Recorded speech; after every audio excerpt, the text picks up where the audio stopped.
Yes, hello guys, welcome back to my YouTube channel.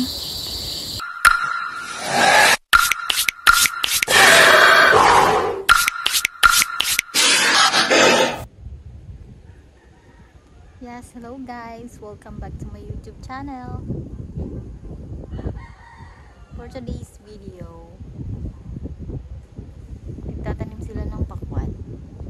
Papakita ko sa inyo yung kanilang pagtatanim ng pakwan na direct. Doon kasi sa kabila, naglipat ng punla. Ngayon, nagtatanim sila direct. Nilalatagan muna nila ng plastic. Yun. Ito yung binhi na itatanim namin. Bago. Sweet Venus. Ano to? Oblong. Pero yung laman niya ay red. Itatry namin dito. Yan.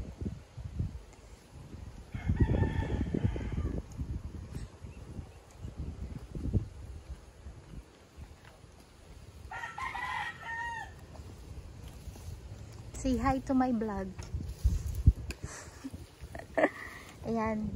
Nililinis muna nila yung paglalatagan ng plastic. Kinakalaykay, pinapantay.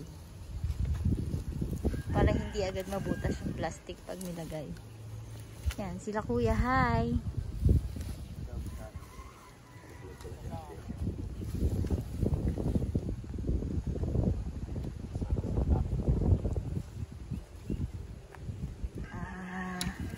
Papanoorin kayo ng 3,000 subscribers ko.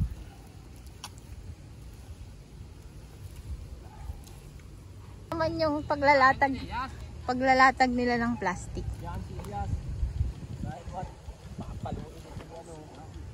Hi, say hi to my vlog.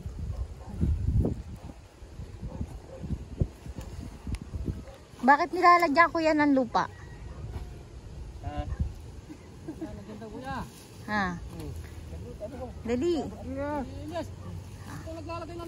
Nilalagyan nila ng lupa, protection yan para ano, para di lumipad. Pampabigat din. Tapos merong ganito. Ito merong ganyan, ano nga yan? Tamsi. Sukatan para hindi ano, hindi paliko-liko ba?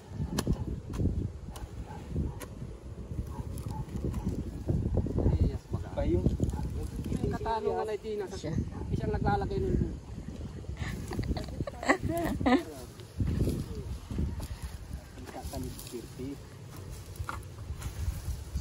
Lalagyan na nila ng tamsi.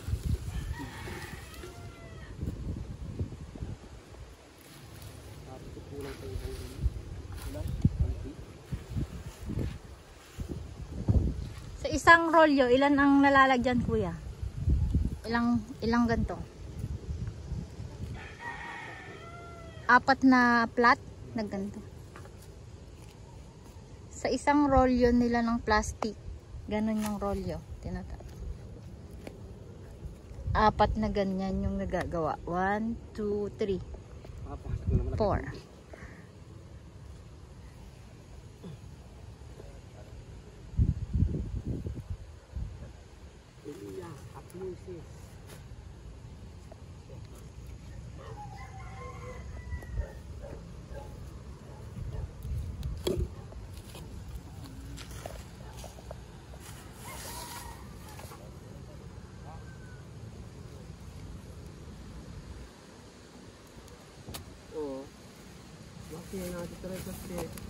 Tapos yun, ilalatag na nila yung plastic. Lakihan mo ng ano, bakang paa. Hi ka sa vlog ko. Nakikita ka ni ate, kilala ka pala ni ate. Ito si Elias, apo ni Lola Ansing. Oh.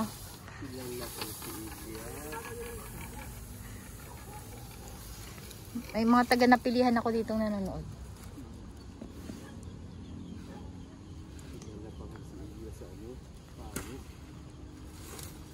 Kilala yung si Elias ng mga taga ano, Padogo. Spanish. Iyon. Doon nila hinuhukay sa ilalim nung nung plastic mulch. Plastic mulch yung tawag dyan sa nilalatag.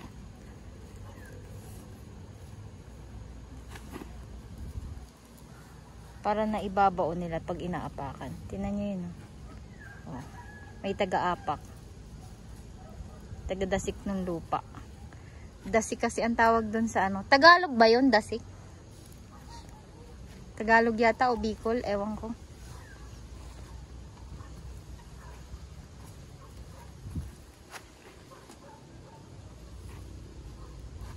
Para ka dyan nagsasayaw ng tinikling. Tan tan tan tan. O, lipat sa kabila.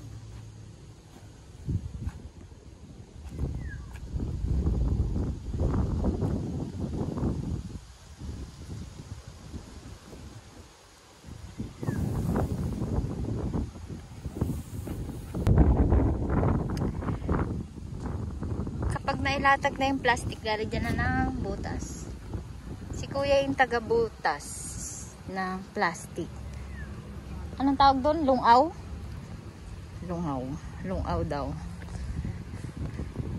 Hey kuya, anong sukat niyang pagbubutas mo? Ilan ang sukat niyang kuyang binubutas? 2 feet lang po yan. 2 feet lang? Pangpagitan. Ah, malimit.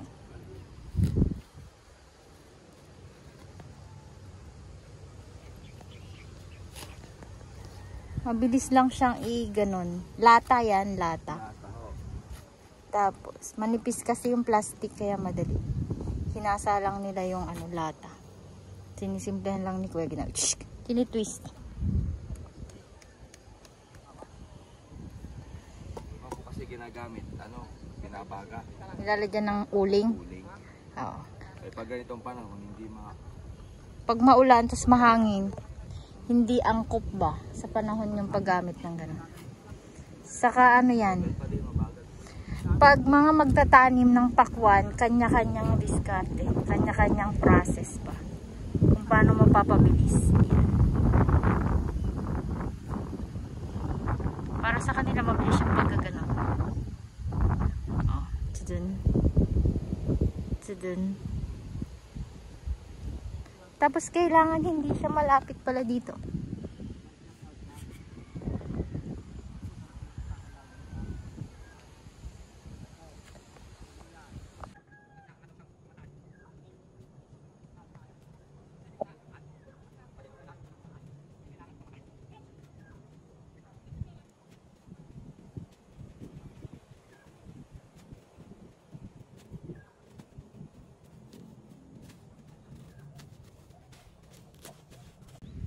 Ayun. Pagkatapos lagyan ng butas, ilalagyan nila nitong pataba. Ito ay 14-14. Ang sukat nito ay 3 pinches. 3 pinches na pataba. Bago ilagay yung buto. Ayan.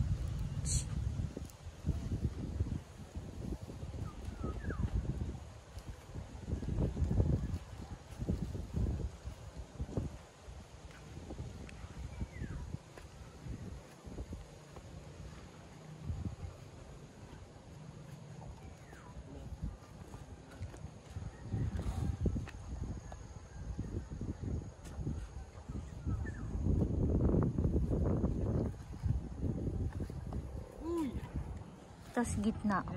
Gitnang gitna.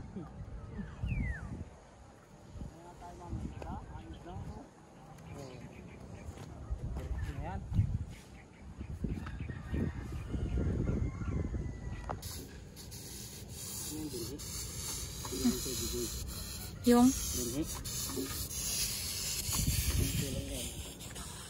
yan, in-sprayan niya ng slum protection para sa mga langgam.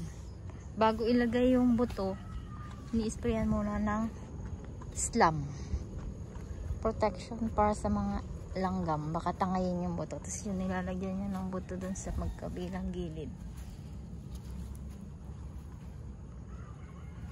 Dalwa-dalwa.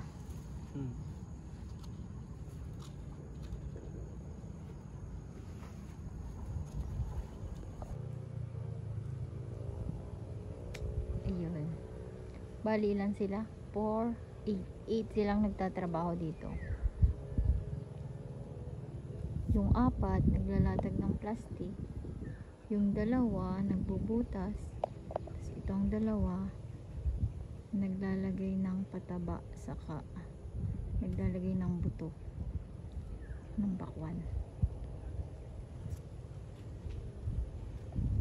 Yun. Dito sa paglalagay nila ng buto, wala na, natabunan na pala. Ito, pagkakalagay nila ng buto, yan, natabunan. Hindi masyadong marami yung tinatabon na lupa. Ano, 1 inch lang yata yung ano nun. Mamaya interviewin ko si Kuya yung naglalagay ng buto at tagatapon.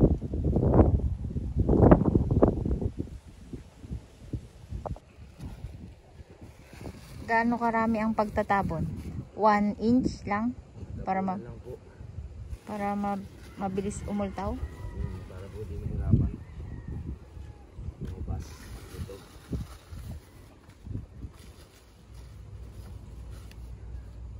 Pagkatapos ilagay yung buto, kailangan takpan ng lupa. Tapos pabuhaghag yung lupa. Hindi yung buo-buo.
After 1 week ng aming pagtatanim ng pakwan na direct, eto na siya.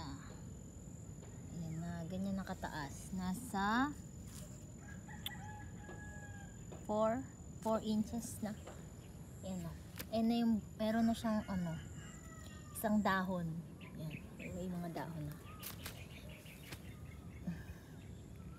Mga after 1 week pa, yan, kinakain ng ano, kinain ng maliit na suso. Yan, namatay. Ito buhay, 2. Yung iba ay hindi tumubo. Meron namang tumubo. Ito, isa lang ang tumubo dito. Dalawa yung tinatanim nila na dyan. Yan. Pero isa lang yung tumubo. Ibig sabihin, hindi lahat tumutubo kapag direct. Merong ibang hindi sumisibol. Tapos after 1 week, lalagyan na namin yan ng ipot. Ipot ang next naming ilalagay sa mga pakwan. After 1 week pa, nag-order pa kami ng ipot eh. Ayan, ganyan. Ganyan ang itsura. Dito, isa lang ang tumubo. Yung isa patay. Dito, 2. Dalawa dito yung iba. Ayan, dalawa yan. Yun. After 1 week, alagyan ng ipot. Papakita ko sa inyo kung paano yung paglalagay ng ipot dyan.